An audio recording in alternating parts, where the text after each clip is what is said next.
Alright everyone, today I'm going to be making a homemade calzone. And you're probably asking yourself why I got my bread machine out. I'm going to make the pizza dough in here. That'll make it a whole lot easier to make our calzone a little bit. So we'll go ahead and start out by adding our water, room temperature. And I'm just going to pour everything in the pan here and then place it in. Then our honey, our kosher salt,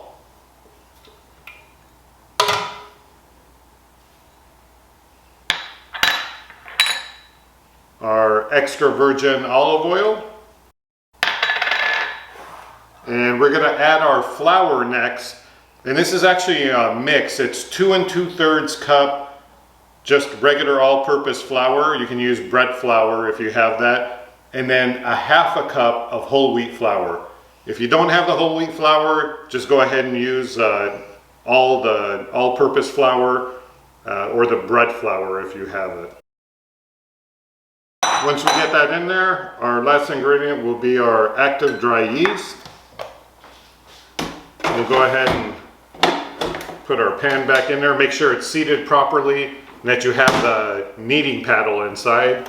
We'll turn it on. Make sure you set it, whatever machine you're using, make sure you set it to pizza dough. It should have a setting for that. On this particular Cuisinart, it's number 8.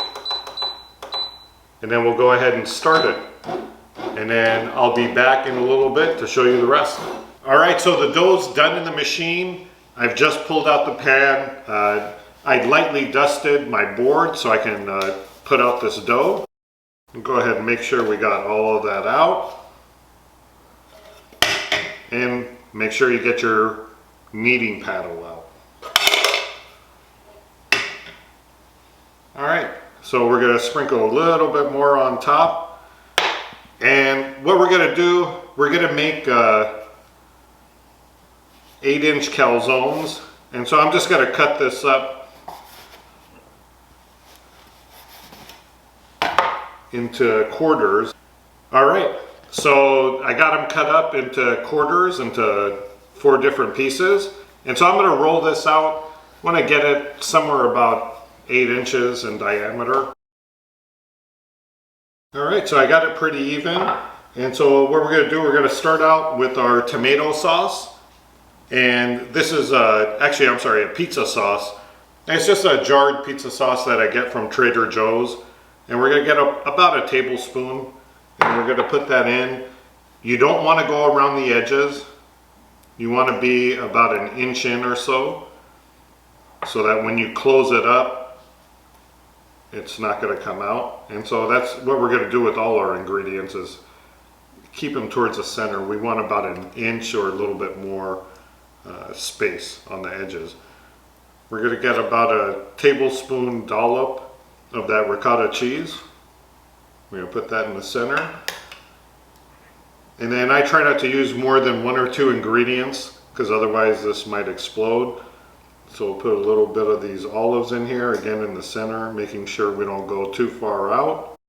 And then you can either use pepperoni, salami. I'm using a beef salami here.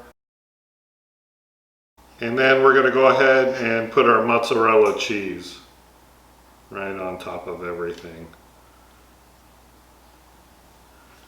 Alright, so we have it pretty close to a circle. We're going to go ahead and fold that over into a half circle, even that out, and we're just going to get a fork, and we're going to go ahead and crimp the edges closed. So we crimped our edges closed. Get a little bit of water on 2 fingers and just go over the edges, and that helps seal it. Between that and the crimping, it'll keep it closed. We're going to brush it lightly with a little bit of olive oil over the top. And then we're just going to give it 2 or 3 light slits just so it can vent. And then we're going to go ahead and place that in our baking sheet. Either use parchment paper or cooking spray. All right, so we got them all formed up.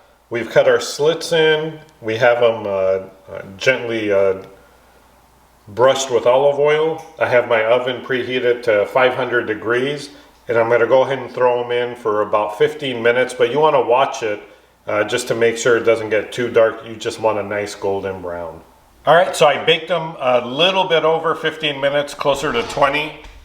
I was watching them the whole time. You want to make sure you get that good golden brown color. So I'm going to let them cool down for a few minutes, because as you can see, it was bubbling through, which is exactly what you want to see. And once it cools down, we'll take a taste. So it's cooled down a little bit, and I'm going to give it the first try. I'm going to go ahead and cut off a little bit. Oh, it's got a nice crunch. It's still hot in the middle. The dough looks great. It's cooked all the way through. I'm just going to put on a little bit of crushed red pepper, and we'll give it a try.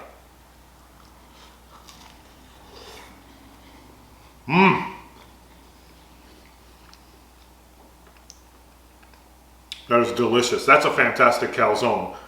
Got the ricotta cheese, the beef salami, a little bit of olives, and that fantastic pizza sauce.